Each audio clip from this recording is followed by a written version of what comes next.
So another really useful hack for patients with syncope is to sleep with the head of your bed raised by 10 degrees. Why is that? So that's a really interesting question, and the short answer is over time, Mel, incredibly, this increases the volume of blood or plasma that's circulating around, but it takes time.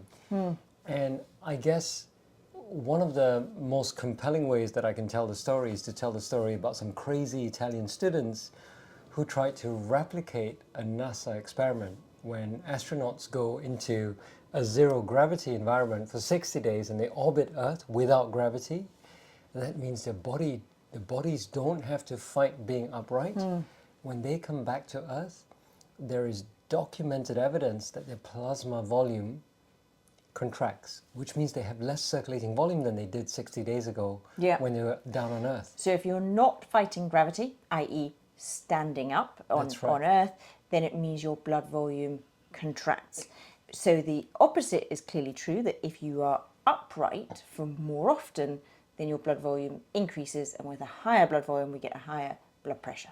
Exactly. So that's the short answer, but that's typically true. And patients who are worst affected, typically the patient with vasovagal syncope itself, who only has syncope in situations, for example, pain, sight of blood, they don't need to do this, right? We're talking about a group of patients who have significant daily symptoms of orthostatic intolerance, which is whenever they stand up, they get dizzy, they get tachycardic. And it may also affect patients who have other diagnoses, such as postural orthostatic tachycardia syndrome. Whenever they stand up, they're symptomatic.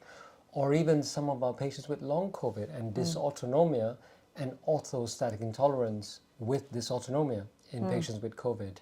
So the reason this works, Mel, and if I can just take a bit of time to explain, is that we regulate our blood pressures through a very sophisticated network of sense organs.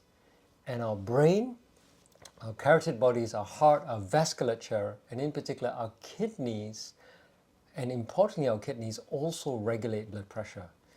And so one of the things that we are doing when we stay upright a bit more, and by upright I mean you put two bricks or one brick each on either side of the foot of the bed on the head side. So if this is the tilt, your head is here and your feet are here. So your head is higher than your feet, not because you've wedged yourself under the mattress, but the whole bed is raised because you've got two blocks underneath the foot of the bed, okay? That's what we mean by a bed raise.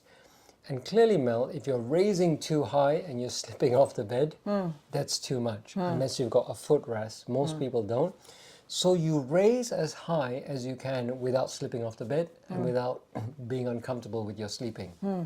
When you get there, what happens is that your blood pressure tends to drop at night. And when you raise your bed further, it drops further. And so your kidneys, chronically over the 8 hours of sleep, will not see so much perfusion because your blood pressure is lower. And guess what? The kidneys are sense organs. And when they feel not enough circulation, they release hormones. And eventually these hormones cascade into what's called the renin-angiotensin-aldosterone system, which is very much like fludrocortisone. Fludrocortisone, for those patients who can read more about fludrocortisone on the drug section, is a drug that causes the kidney to reabsorb more salt. So essentially, your blood pressure is lower because your body is upright, so your kidneys want to hold on to your blood volume, so they make you pee less. Correct. And so they release this hormonal system cascade that ultimately results not only in reabsorption of salt, i.e. you pee less salt and water, but also vasoconstriction, because aldosterone is also one of those hormones that cause your veins and your arteries to vasoconstrict, thus increasing your blood pressure.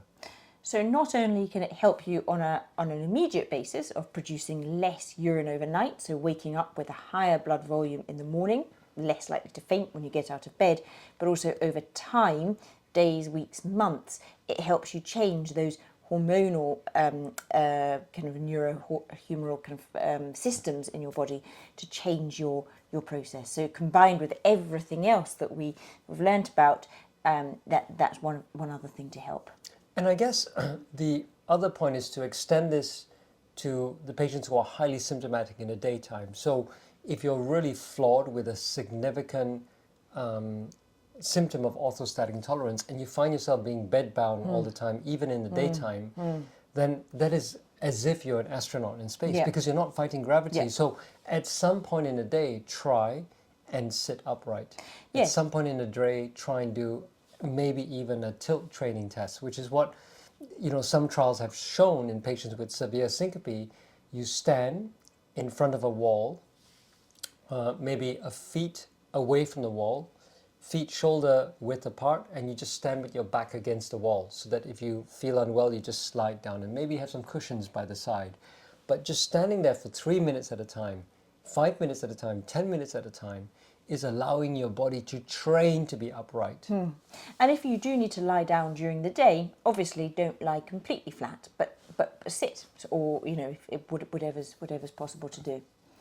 Exactly. So I hope that's helpful. And one other thing, Boone, is it is quite a hard thing to do, to put 2 breaks underneath your bed. How many patients realistically manage to do that?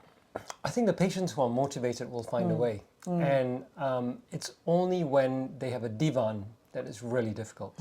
I think any patient with a standard wood frame, with a standard wooden legs, can often get help from friends or relatives to elevate the head of the bed, and may not be breaks, could be a couple of dictionaries underneath the bed or books to just elevate it somewhat. The kind of feedback I get is that most commonly patients say hasn't done anything, and that's because the expectation gap is there. They may expect that it works a drastic tomorrow, but it takes time because this hormonal changes, as you say, take weeks if not months to occur.